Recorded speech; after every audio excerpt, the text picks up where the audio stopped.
Hey everyone, today I'm going to show you how to enable Group Link on the Signal app. Without any further ado, let's get started. First, open your Signal app on your mobile device and log in with your credentials. Once you're logged in, you'll see your list of conversations and groups. From here, tap on the group chat where you want to enable the Group Link feature. This will open up the group conversation screen where you can view your messages and manage group settings. Now, at the top of the screen, tap on the group name. This will take you directly into the group settings page where you can configure various options for your group, including member permissions, notifications, and importantly, the group link feature we're about to enable. Next, scroll down through the settings until you find the option labeled Group Link and tap on it. This feature is what allows you to create a shareable link that people can use to request access to your group, making it easier to invite new members without having to add them manually one by one.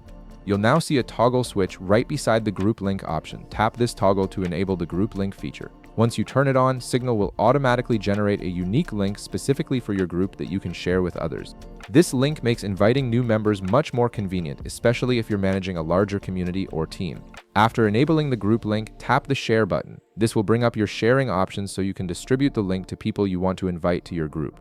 From here, you have two choices based on your preferences. You can either tap copy to copy the link to your clipboard, which you can then paste into a message, email, or any other platform you prefer.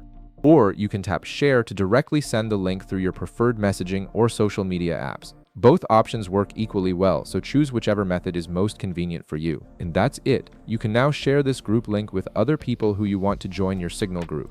Keep in mind that people who use the link won't be added automatically. Instead, they'll have to wait for an admin to review and approve their request before they can join the group.